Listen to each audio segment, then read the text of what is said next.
Welcome, my edgy entrepreneurs. We are on Edge TV Radio Network. I'm your host, Jen Coleman-Ayers, and you are watching the Edgy Entrepreneur Show. I believe that the real work in the journey of entrepreneurship is to understand that your superpower comes from your alignment with your personality and the unique gifts that you have to give to this world, and using them is the real reason why you are here on this planet to serve. So I invite you to lean into this episode to become more inspired and connected to the beautiful world around us and learn how to unleash your superpowers on this world. You guys, it's February. I'm just going to deem this self-care month and call it what it is. So today, my guest again is Oscar Hines, the man, the myth, the legend, author and speaker, and the magic really behind Edge Radio. Well, and it's all done with mirrors. That's what I've been told. But I love your introduction because that really sort of frames it so nicely that we all have a superpower, and we have to share that. Yes. We have to share it. Yes. It's such an enduring lesson. This sounds a little downer, but there is a silver lining to the message. But I had a dear friend, loved her, and unfortunately she had terminal cancer. Well, I came to visit her, and she was swollen. It just looked, and I loved her, and she says to me, "I'm looking at you, and I need to tell you this. You have so many gifts that you haven't shared with the world. Oh. You cannot go on any further and not share those gifts." Yeah. And she was looking through me. I mean, there's something about when someone is on their deathbed that their level of clarity, and she told me this, it's at a psychic. She's at a psychic level. She can read your mind. She can read your thoughts. She can read your intentions. She said every person that walked in that room, she could read. And some of them were thinking in their mind, "I'm glad it's her and not me." And she saw it. She felt it. But what she said to me, because I was just full of love for her, was so powerful that I walked away from that with a new resolve. Mm-hmm. That you live full and you die empty. Yes. That's it. Yeah. If you still got stuff in you guys when you die, well, man, you missed the real part of the journey. Yes. It's not a destination. I mean, that's absolutely, it's a journey. Yeah. The life is lived in the dash. Yes. Exactly. So you're born and then you expire. That's right. And you don't get to take any of it with you. Mm-hmm. So I would love to dig in a little bit today since it's Valentine's Day. Yeah, and I should be wearing my red. Keep having it's not Valentine's Day, it's Valentine's month. There's so much that goes on in February. To me, it's all about love. Yeah, it's all about love. Absolutely, it's all about love. But I really wanted to talk about happiness and our pursuit to happiness, and not letting other people stand in our way to that pursuit of happiness. Because there's so many times that we want that, I guess, that understanding and that assurance from others outside of us that we're on the right path, that, hey, I have this great idea. Let's go do this. How does this sound for you? And in that, our dreams and desires tend to get muddled. Exactly. It's not always that those that are supposed to be our biggest fans and our biggest supporters are our biggest supporters. That's right. So Yeah. No, It's sometimes teachers come in very strange and unusual packages. yes. And we have to be open to who is there to teach us. The universe can send you someone that doesn't look like what you thought. That's so true. That is so true. And you're like, what? What just happened here? Yes. So yeah, I mean, and it's funny because I think when people sort of have a set expectation, Mm-hmm. and this is how it's supposed to be and what it's gonna be and what I'm gonna make it and what it's gonna do and what it has to be. Yes. When you have all of those different layers, and my suggestion to anybody who's dealing with this, you can call it control issues, you can call it whatever you want, but it's got to be like this way and that way and so on. When you start peeling back those layers of what it has to be and what I want it to be and what it is and what it isn't, as you peel that back just like an onion, what's really left is more and more room. The tear-convincing rest of it is nothing more than a product of ego. Right. And so people that are grounded in this control need to really release it, because it's almost like when you release control, that's when the great stuff starts to happen. But the scary part is letting go of the wheel. Yes, it is. Yeah. And how to do that. How to do that, I guess, on your own, Yeah. without having to seek approval from anyone outside. Mm-hmm. And I guess that's really, it leads back to what the Edgy Entrepreneur is about, and understanding that alignment and that connection with who you are at your core. Yes. So that when you do have these opportunities, and when you do meet these walking angels that are here, that you're open and you're aware, and you can receive that gift. Exactly. And receiving it is like really critical, because so many times we're like, nope, I don't want that, and at the end of the day, it's like if you're the universe or God or your higher power is sending you things, you have to say yes in order to get the benefit from it. Right. Some say no guts, no glory, right? But you got to be willing to say yes. And in some cases, you got to say yes when you're scared shitless.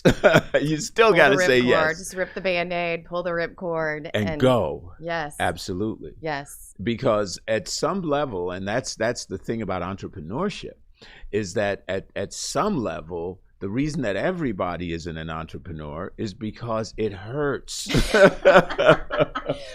What? It ain't no fun. It hurts? Yeah, no, you don't get to ride around in your fancy car just hanging out, sitting on the Riviera. No, you get up at 5 a.m. You do yoga and crunches and hope that the meetings you set yesterday show up today, so you can pay the bills. That's what you do. Yes. And anybody that thinks it's romantic or fun or glamorous, get a grip, hold on tight, don't let go. Yeah, and that is, hold on tight and don't let go. But I guess that is the glamorous. I mean, I'm a 7 on the Enneagram scale. I think you're more like a 9. Okay, Well, wait a minute. We're talking about. Wait a minute. Wait. I was talking personality. You're talking about. Okay. Back to what you were saying. Okay, go ahead. Hey, look, a little shameless flirting never hurt anyone. I appreciate it. I received. Thank you. But it's 7, and so I'm all about the fun and finding the fun. But in that, I like the new adventures. Yes. Does it mean that they get easier? Mm-hmm. Does it mean that they get less scary? No. Mm-hmm.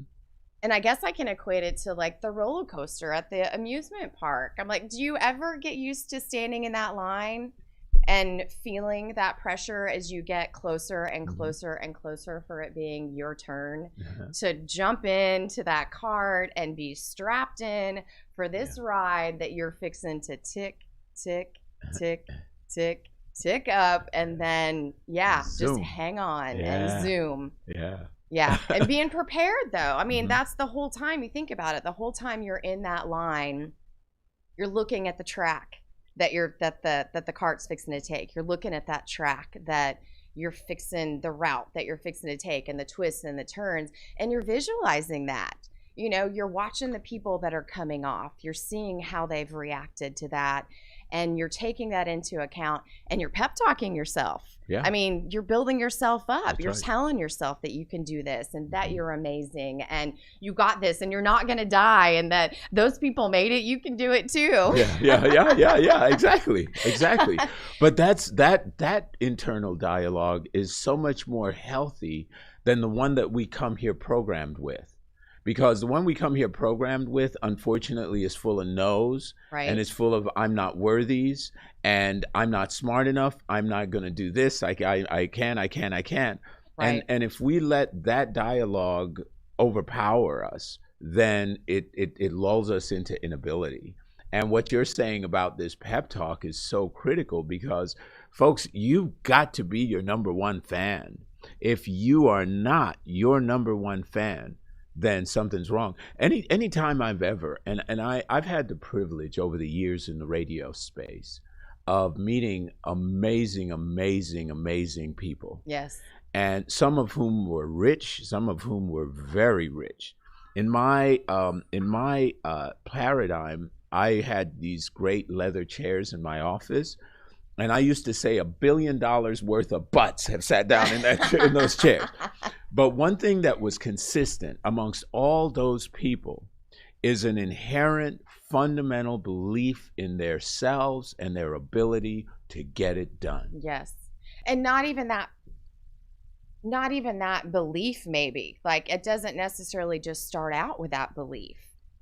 I think that's something that's where your daily practice comes in. That's where your daily rituals come in, is you know that when you can get out of bed and do those hard things in the morning that you don't necessarily enjoy, you can conquer anything. Absolutely.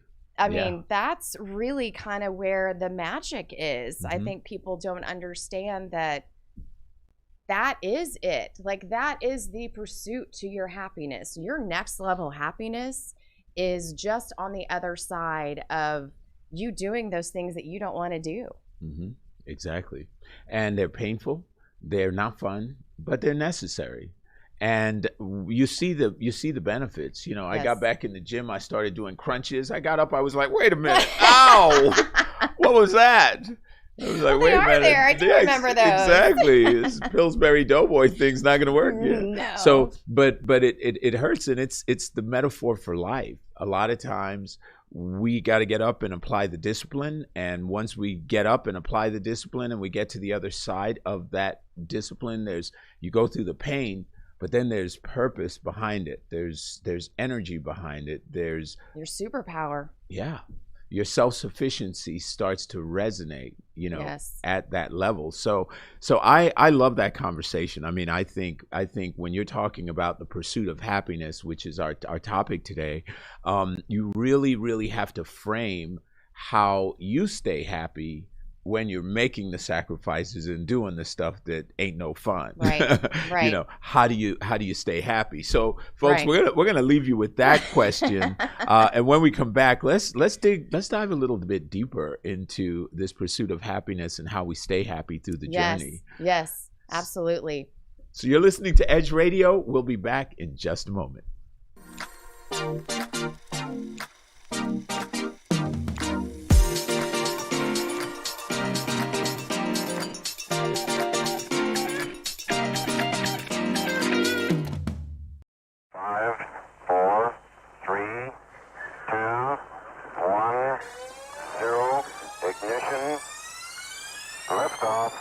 Don't push me because I'm close to the edge. I'm trying not to lose my head.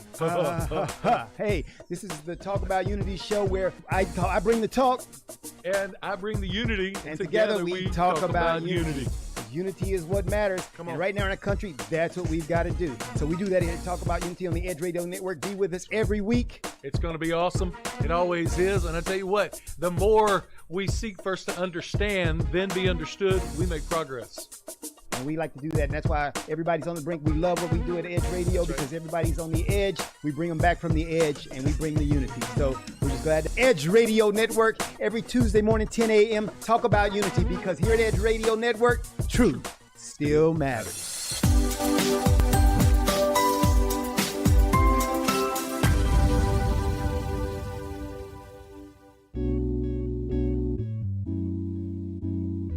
Aren't you tired of not getting what you want in bed? Are you ready to spice things up behind those closed doors? Woo! We're here for you every hump day at 7 p.m.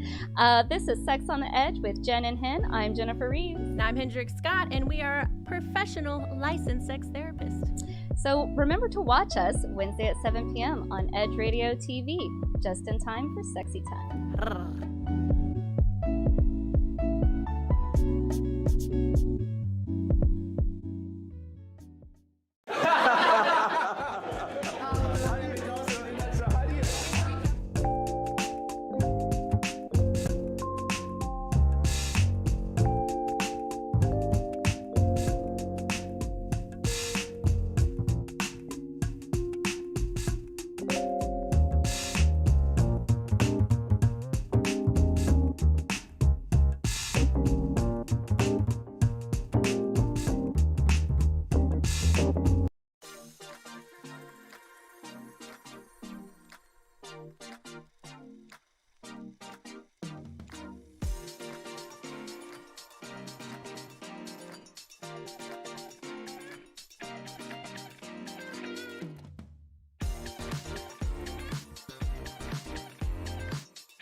Welcome back, my edgy entrepreneurs. You're watching the Edgy Entrepreneur Show. This is my guest, Oscar, and you are joining us on the Edge Radio Network TV station.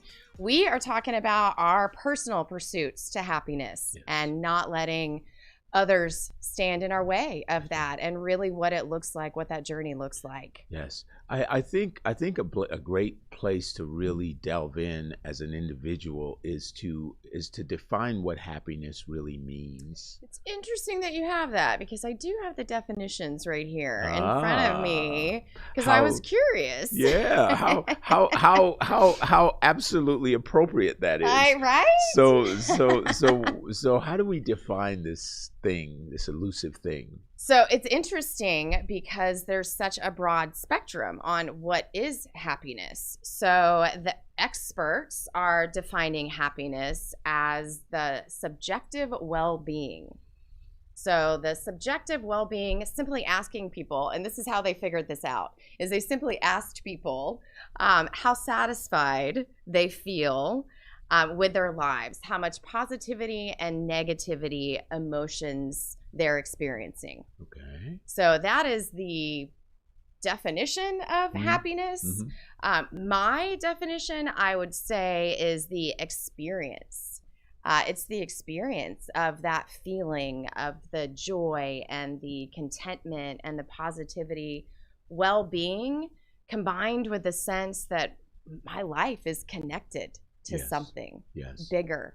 And there's a bigger purpose that I'm here for, that there's a worthwhileness to this trip around the sun. Yes, yes, yes. So what is your definition of happiness? You know, I like the idea of being in flow. Yes. I mean, to me, flow is kind of like bliss. And the way that I define that, it takes on different forms. But for me, movement has always been really important. So I've always been like a really great rollerblader, and I dance on wheels, and I'm a salsa dancer, and I love, you know, motorcycles and being able to wind and twist through back roads. So balance and movement and dance and energy makes me feel like I'm in that flow state. And when you get in that flow state, it's like blissful, because you really realize that time, this thing we call time, that's an illusion. Yes. That is an illusion. And it sounds all spacey until you think about it this way. And I would say this to you folks who thinks that that's an illusion. All right, so if you spend time in flow, it seems like it goes by in a second sometimes.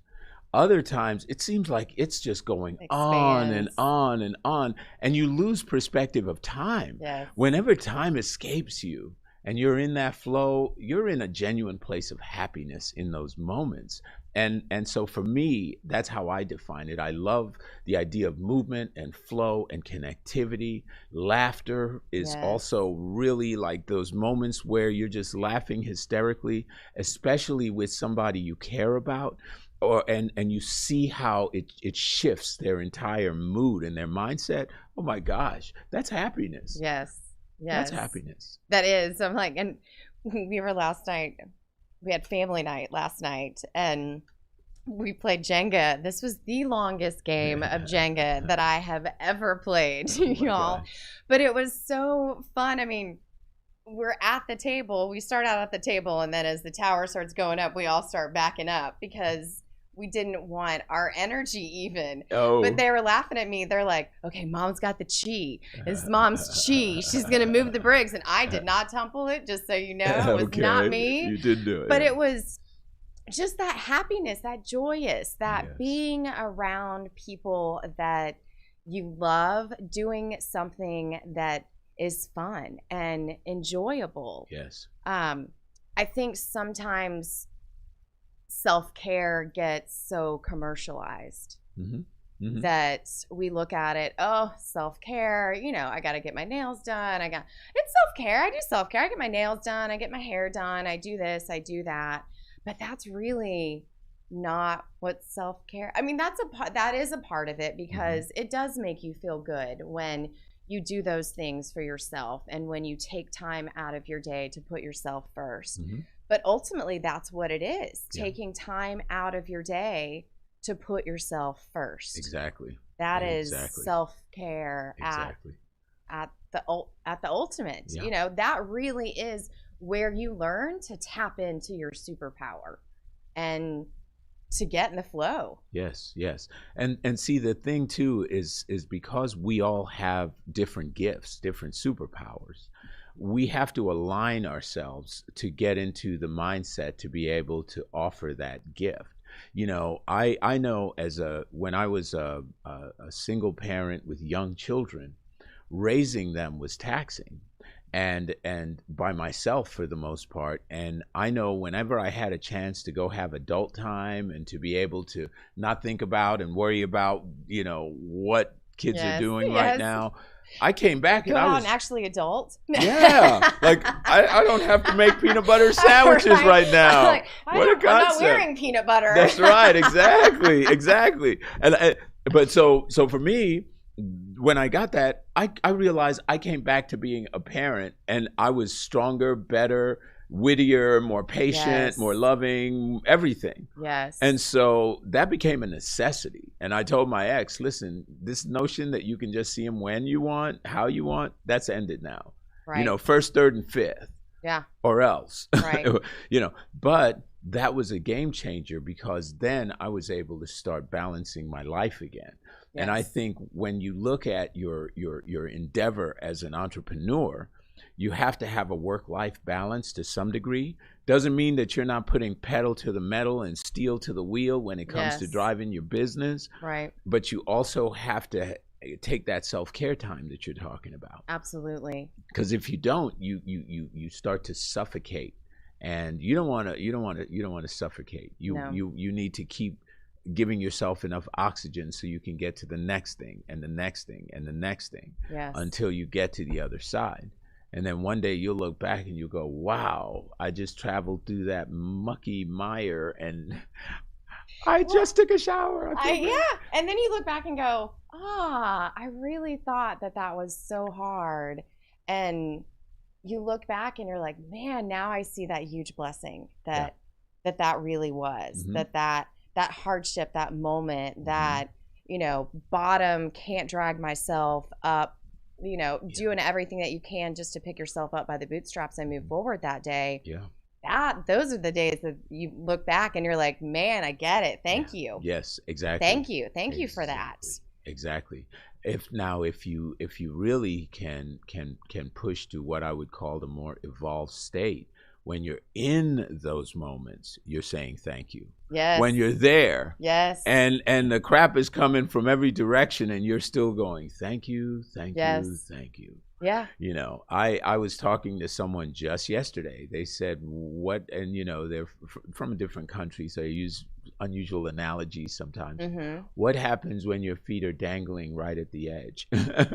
What happens when you don't have, you're reacting to so many things, you don't have the ability to even think of what you're going to do next? Well, that's still, take 5 minutes, even in the midst of that, to just say thank you, thank you, thank you.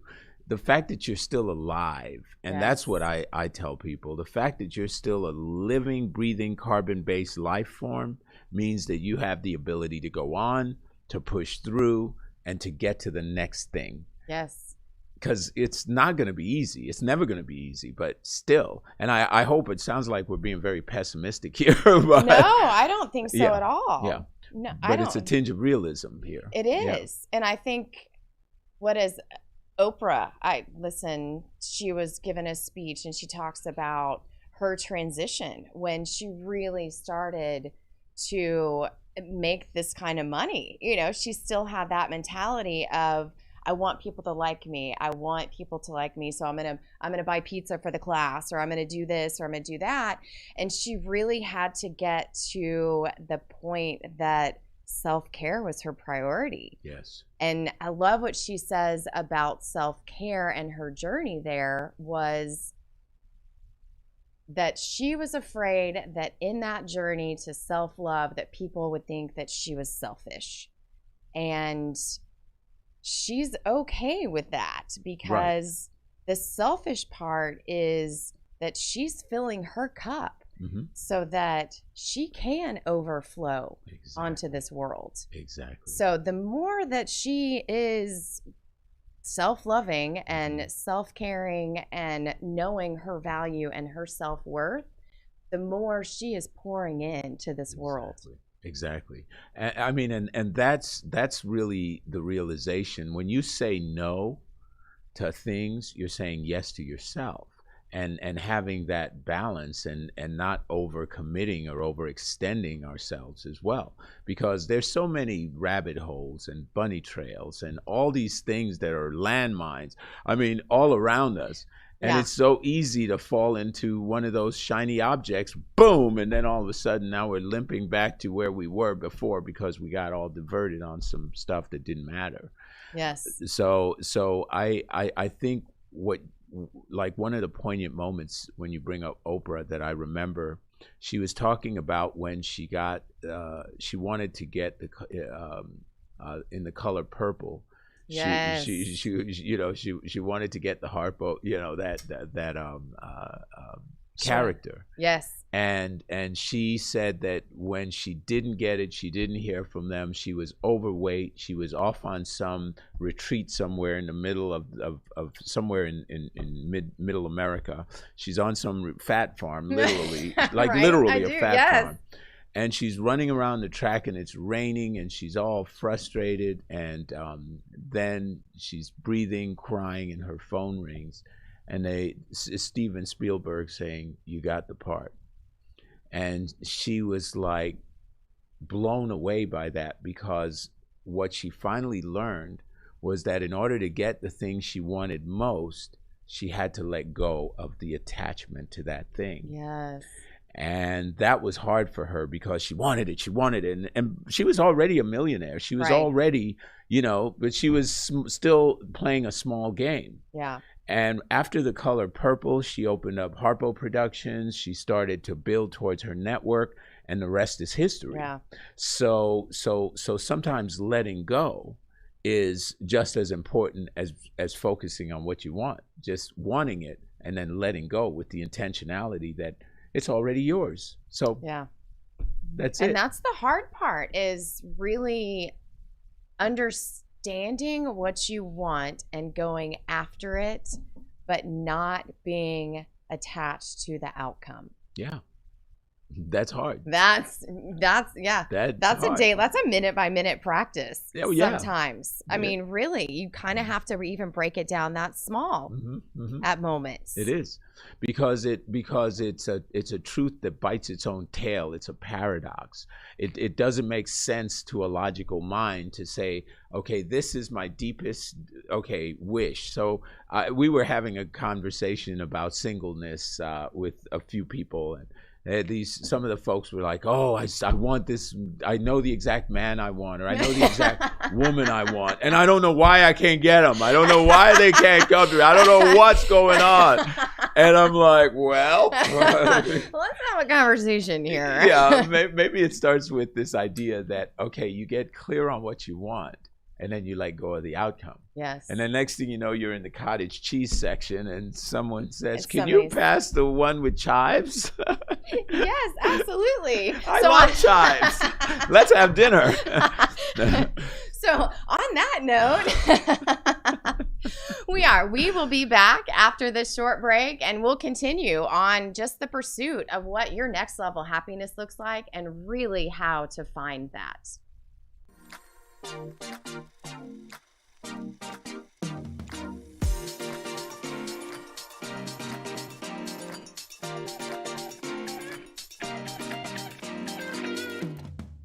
We work our whole lives to support our families. With one accident or illness, it can all be gone in an instant. Now there's a smart, affordable way to protect your family. Go to findhealthbenefits.com and discover low-cost life insurance for as little as $2 per month. Add to that a tax-deferred annuity that can help you protect your assets and grow your money for retirement. Learn more. Go to findhealthbenefits.com or call 877-235-6094. A critical illness can strike without warning and wipe out your life savings. In fact, it's the #1 reason for bankruptcy. Find Health Benefits offers an affordable solution. Get up to $50,000 if you get cancer, stroke, or a heart attack, giving you the peace of mind to focus on getting better while the plan helps you to pay your bills and medical expenses. Learn more. Go to findhealthbenefits.com or call 877-235-6094. 66% of seniors spend more time shopping for cable TV than Medicare plans. Most say because it's just too confusing. Laws change every year. The wrong plan could cost you thousands and prevent you from seeing the doctors you want. Introducing FindHealthBenefits.com. Save time, save money, see specialists without referrals. Go to FindHealthBenefits.com or call 877-235-6094 for this informative brochure. Society is on the edge. Let's bring them back. Edge Radio, because truth still matters. Are you a small business owner concerned about the downturn in the economy? Top business leaders like Mattress Mac and Warren Buffett will tell you that now is the time to promote your business more than ever. People need your services. Your business needs an edge. Learn about special advertising packages for small businesses right here on Edge Radio.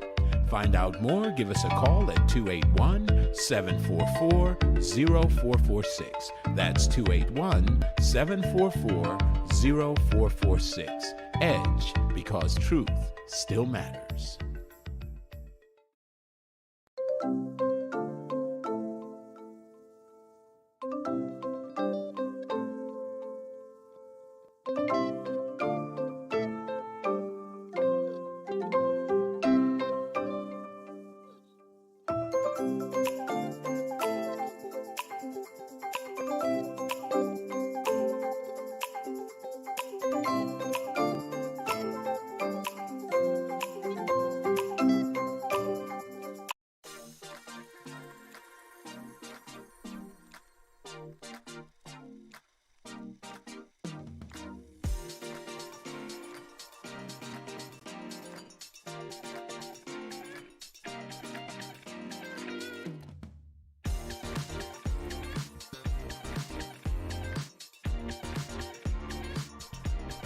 Hi, my edgy entrepreneurs. Welcome back. Welcome back. My name is Jen Coleman-Ayers. You are joining us on Edge Radio TV Network. And my guest is Oscar Hines today. Yeah. We are talking about your pursuit to happiness and next level happiness and what that looks like. Yes. And how you shouldn't listen to those Debbie Downers that are around in this world. Yeah. Well, these are what we might call the succubus. Karens. The Karens. The as my girls would The say. Karens, Okay, I yeah, love you, that's Karens, a but good. There are definitely some Karens, but the succubus is a mythical figure that is just like the mermaids were considered a succubus, right? They look so beautiful and so alluring, and they would just summon you. But what they were summoning you to was the edge of the waterfall where you fell into the abyss.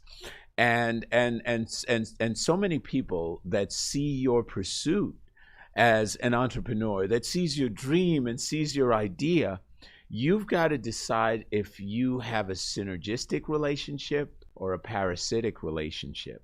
And as soon as you start hearing parasitic based thoughts, you've got to cut them off. You've got to shut them down. You've got to say, get behind me, Satan. Yeah. Because if you don't, those seeds will germinate and it'll lead to inactivity and fear and doubt. And then all of a sudden, nothing happens in your life. Well, you get scared. I mean, I think you know those people, that is your world. And so you let them thinking that you're not good enough on your own. Yeah. So a lot of it still comes back to, yes, don't listen to them. Don't listen to the negative Nellies in your life. But yourself, like plugging in again, getting that alignment so that you can have that, so you can go out into the world armed. Oh, you know, absolutely. So you can own your superpower. Exactly. You know, a lot of people, and this is commonly said, but it's still worth saying over and over again, that the Debbie Downers, the succubuses, the parasites, the energy vampires, if you will, they exist in many forms, but the form that is most common are the people closest to you. The lady next to you on the treadmill. Yeah. Or the person next to you in your bed. Yep. And that's a real thing. I mean, there are husbands, for an example, that are totally intimidated by a wife who has dreams and aspirations. Yes. In my second marriage, my ex-wife always worked a 9 to 5, didn't have a clue what entrepreneurship was. And every single endeavor I made, inroads I made, it was an attack. It was like a outright, how could you, why would you? I'm investing money so we can get a return of X, Y, and Z. Right. And she was still, literally, I remember I made a $500 investment in some raw material product. And she was so pissed off at that. I said, do you understand that within about 2 months, we'll turn this into $5,000? She was like, oh, it's not going to happen, blah, blah, blah. And it happened. Wow. I got the product. I bottled it. I packaged it. We started sending it out. Boom. I showed her, I think it was like, $4,930. And she said, I thought you said 5,000. I said, Parafangu. What are we talking about? I mean, I gave her the Italian salute. Right. But it doesn't matter when you have somebody who's afraid, who's fear-based. Yes. There's always going to be the undertone of you can't, you shouldn't, you better not, you better look out for.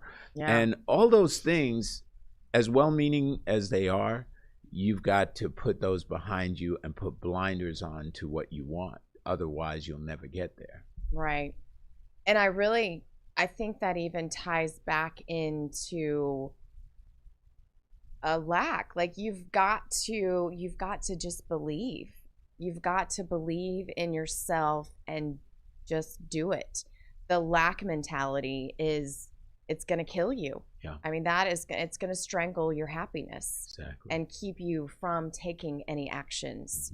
And that's a hard one, especially now. Yeah. I mean, in this economy and COVID, and I was having this conversation yesterday with some girls talking about self-care and what is self-care. And one of the ladies was like, oh, I love nice things and, nice purses and Bath and Body Works, but then I never use them. Like I buy them, I like them, but then I never use them. And I think that kind of goes hand in hand. What you were saying about your ex-wife is it's a flow. Like you've got to give, you've got to use, you've got to put it back out so that you can get it back. Absolutely. And that goes with self-care. That goes with that time that you invest in that self-care. Well, I don't know if anyone else can relate to this because maybe it was a Costa Rican thing or whatever. My mother had a china cabinet. And boy, in that china cabinet, anytime a fine gift came in, a beautiful glass, a cup, a little statue or figurine, it went in that china cabinet. It is now sacred. This is the sacred museum. Don't touch. And all I wanted to do was just drink out of some cups that look cool. That's all that's right? And I'm telling you, it was like, don't touch anything in the china cabinet. Yes. And I kid you not, this is hysterical to me. When I got married the first time, my then new wife bought my mom a little cupcake with a little Hawaiian figurine on it. My mother thought it was so cute. She put it in the china cabinet. And I swear to God, 25 years later, that cupcake was still in there. I'm like, are you kidding me? You can throw the baby out with the bathwater now. Exactly. The hell, I was divorced like 10 years earlier or something. I'm like, you still have that thing? Oh, that was hysterical. Yeah. So I make it a point, like if I'm making myself margaritas or whatever, I'm using my cool margarita glasses that I have when I use for gatherings. And I use my cool plates and, I take picture of my food. That's weird. Doesn't everybody? Drop us a comment. Well, you know what? This is you can drop us a comment. But I'll tell you my ritual, and I think personally, I think it's beautiful and I love to do it. So when I'm cooking, and I like to cook, what do? I can listen to a motivational thing or something, but you can't read or anything because you're cooking, right? Yes. So, and I don't watch TV like that. So what I like to do is I'll sometimes just pick a person and I'll call them, hey, what are you up to? Oh, nothing. I was just hanging out. So, and I'll start a conversation. And now while I'm cooking, they'll hear noise. I'll say, well, by the way, I am cooking right now. But after we have a great conversation, maybe we had a glass of wine between us, right? Yes. Then I will send them a picture of the meal that I prepared. I say, this is your plates. Thank you so much for helping me cook. You were like my sous chef today. Yes. Aw, I love that. Yeah. So one day you'll have to help me virtually cook. Yes, absolutely. Mix it up. Yeah. Absolutely, for sure. And it's funny that you say that because my mom, we just had this conversation. She's the same. She has that china cabinet and the nice china and the silver only comes out on Thanksgiving and Christmas. And, but I just learned that I buy those things and they're nice things. And I think I do Deepak Chopra, his 21-day meditations, and he talks about luxury. And self-care is about, it doesn't have to be expensive. It's about a drop of lavender in your bathwater. Sure. It's just about letting yourself know and telling yourself that you are worthy. Exactly. That you are enough. That you love this. You love this skin, this skin suit that we're here in, and the journey that we're on, and that you're finding gratitude in those little things. I find luxury in watching a squirrel tear apart a nut. I'm like, man, that's a good one, isn't it? And there's a million to choose from. Why did you choose that one? Right. Well, going back to this notion of self-care, the lavender in your bath water, the use of fine china when you're eating alone, the time to make your plate look pretty rather than just throw it together. There's a psychology behind that really does affect and impact you. It's the same reason you spread your bed in the morning and not leave it a mess. You may be the only one that lives there. But when you come back home, there's a sense of orderliness, but there's a sense of you are worthy. When you send the universe a message that you are worthy, you're worthy of this fine china, you're worthy of this nice, delicious meal, whatever. You send that message and it starts to resonate outwards, and it starts affecting how your view of self and your value of self is expanding in the space that you occupy. And that's when things start to also resonate. That's when you go into alignment to a greater degree. And more on that, on raising your vibration and the alignment, when we come back from this short break.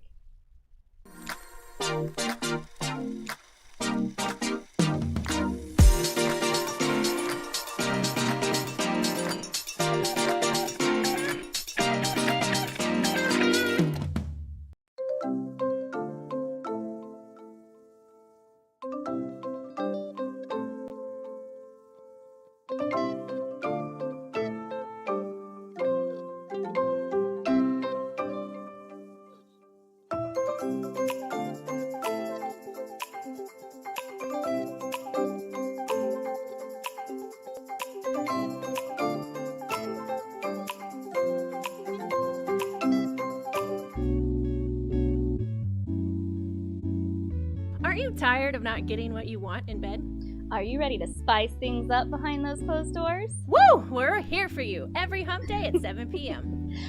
This is Sex on the Edge with Jen and Hen. I'm Jennifer Reeves. And I'm Hendrik Scott, and we are professional licensed sex therapists. So remember to watch us Wednesday at 7 p.m. on Edge Radio TV, just in time for sexy time.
Welcome back, my edgy entrepreneurs. You're watching the Edge Radio Network. My name is Jen Coleman Ayers on the Edgy Entrepreneur Show. And my guest, Oscar Hines, the man, the myth, the legend behind Edge Radio itself. Oh, boy. So it's a community. It's a community. I love it. It is a community. Yeah. It really is. Yeah. And that is the beauty in it, is that everybody is here to raise the vibration. That's right. Which is kind of where we left off on our last segment, using that lavender oil, using those china dishes, using that nice silver, just enjoying the luxuries of life, and how doing that is going to raise your vibration. That's right. I love the 80-year-old rocking chair test to keep us present. So you're now 80 years old. Your entire life is behind you, and you're rocking in your chair looking out into the beyond, and you're asking yourself, did I live a worthy life? Did I take the chances I wanted? Did I do the things that I came here to do? And when we put ourselves in that mindset, if we didn't, then we're going to expire from this experience without having impacted enough people or done enough things. And what a waste when, like you said at the opening, we all come here with gifts. Yeah. And our goal, our job, our mission is to share those gifts with the world. And to the degree that we do that, we change the world a little bit every single time. So true. So true. Our impact that we have on people around us that you don't even realize. And it really does. It starts with those little things and with raising your vibration, Yes, so that you can be giving from a full cup and you are overflowing Exactly. your vibration onto those around you. Mm-hmm. And when you're full in that way and you're giving, the thing is the cup continues to replenish itself. You don't get empty because you're full of that joy, you're full of that energy, and you are fed by the giving of that gift. Yes. You know, they say the best way to keep the truth is try to give it away, you know. And if you give it away enough, it becomes so intrinsic to who you are. It's in your DNA. And I think that at some level, when we start having genuine conversations, genuine encounters, looking to really solve people's problems in the entrepreneurial space, because that's all it is. It's an exchange of value. Yes. Someone has a problem, you have a solution. Now, how do we get the two to meet?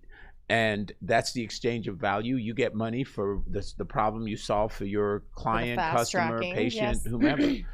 So it's really a beautiful dance. And I think sometimes we get stuck in our own head, and then those voices that we were talking about earlier, they start to take over and they consume us. They envelop us into darkness. Yeah. And, you know, there's a couple of books out there, but The Dark Night of the Soul is this idea that you are in the darkest part of your life and that nothing will ever be.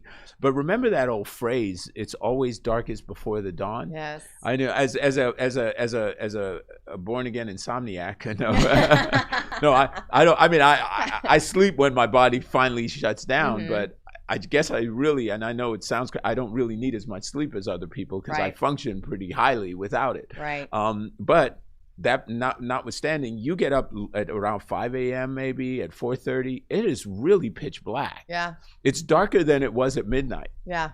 And most people don't realize it's because the rock, you know, we're the third rock from the sun. We're spinning around and we're coming around, and we're the furthest point away just before, you know, the dawn comes. The dawn comes. And that's the metaphor for life. Sometimes when you go through the dark soul of the night, and you come out and you emerge on the other side, you're like, wow, that was a hell of an experience, but I made it. And then you have a sense of accomplishment. That's what Facebook is all about. Every day I see people celebrating themselves. Oh, look, I won this award. Oh, look, I got nominated here. Oh, I'm so proud to be blah, blah, blah. Hey, it's my birthday. It's my birthday. Give me likes.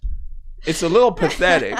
And I hate to be that guy, but I'm just saying it is a little pathetic. But that's all you see. Yeah. But part of that is that the dopamine kicks in, the endorphins kick in when somebody's getting likes and views and whatever else. Yes. You know, so is it a little self-serving? Yeah, but is it necessary to some degree to preserve your self-esteem and your sense of self and your reaffirmation that you are on this journey, this entrepreneurial venture, whatever it is, this thing called life? Yeah. Yeah. And it is a journey, and it's an interesting, I guess, life after middle school and life after high school even. And I say that because, you know, we're talking about listening to other people, and why are you going to let them deter you from your path and using your gift? And most of the time, they're going to be people that aren't willing to invest in themselves. They're pulling you back because they're scared. They don't want to see you, you know, succeed. They don't know what that success looks like. You know, it might take you away from them because you're going to level up. You're not going to be the same person. Yeah.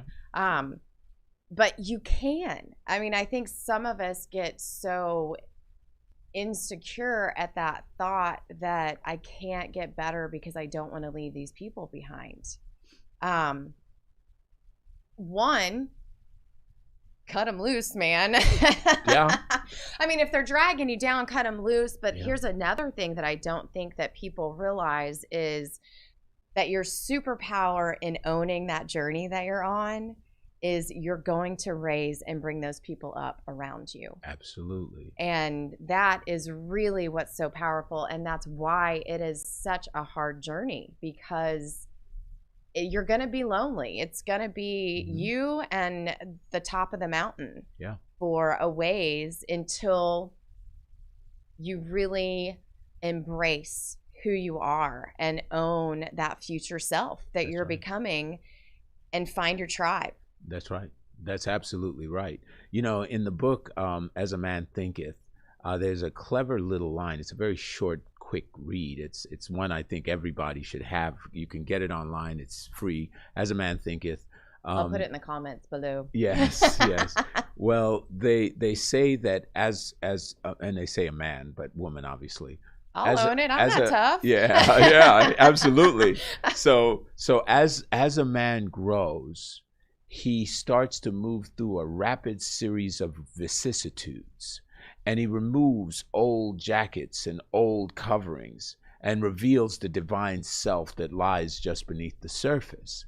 And what I love about that is that a rapid series of vicissitudes is just like, if you think about the film, the pictures that move by frame, it's like a lot of series of different things, just different stills that are going by. But it's a transformative thing, and you move through it very quickly because there's an end in mind. And when people are tethering you, you have to release those tethers. Yes. Now, sometimes you drag them up screaming and scratching and pulling against you because they're your kindred, your kin. Other times you just let them go. And then they'll come back at another time when you're more evolved, and they'll be like, oh, because that's happened with me. People have come back and they're like, wow, you did exactly what you said. Wow. Yes. What a concept, right? Yeah. You could have helped. Now you're back. Well, yeah. Or not even helped, but it's one of those. I'm like, you want to bring your friends along, but you know what? I'm like, I can't drag you where you don't want to go. And I can't open your eyes. You can lead a horse to water, but you can't make him drink. And that's so true. I'm like, so many times people have come back around and, oh, you did do that. Yeah. Yeah, I did. Exactly. Oh, I did. Yeah. And that's the thing. And I think at the end of the day, when we really kind of put a bow on the pursuit of happiness, we have to say to ourselves, it's a subjective experience, but it's our experience, and we're taking ownership of it. We're proud of what it is and where it's going, and we're unapologetic. Yes. And the older you get in life, the more you realize you really shouldn't give a damn about what anybody thinks, because at the end of the day, they don't really care. No. You just spent your whole life worrying about what other people think, and they don't care. That is so true. And so true. And you hear it all the time. Like somebody yesterday, like, oh, I love your necklace. Oh, thanks. I put it here because I'm covering up the lipstick that got on the inside of my shirt. And I'm like, girl, I never would have known that if you wouldn't have told me that. Yeah. So you're right. I'm like, we're so absorbed in our own little universe that unless you pull me into yours, I'm totally self-absorbed. That's right. So unless I'm going out and telling people, this is what I'm doing, this is where I'm going, this is what my passion is, and following that pursuit so that I can, one, gain the confidence and know who I am and get clarity on that, in that courage and in that pursuit, but then to understand really where those people are limiting and how they're holding you back. That's right. In doing that, you're showing them. I mean, you're shining a light on those that you love that are in that dark hallway. Yes. That are hanging out in the dark, that still have all those layers on because they're stuck in the only way that they know that the world functions. Exactly. In this reality. Exactly. And they're trapped in that space. Yes. And it's the classic "Who moved my cheese?" The idea that some people hold on to that old moldy cheese, and that's all they know, and they won't ever venture out to find new cheese, so to speak. And that's really what, at the core, an entrepreneur has to also be a hunter and be fearless as a hunter. Even when it hurts, you just keep going because you get past it, So I mean, I love the topic. I think that this idea of pursuing happiness is central and core to everybody's nature, and sharing their gifts is central and core to their nature. Absolutely. So you guys, if worry has held you back, if those people in your life are pulling you down, let's have a conversation. You can find me on JenColemanAirs.com.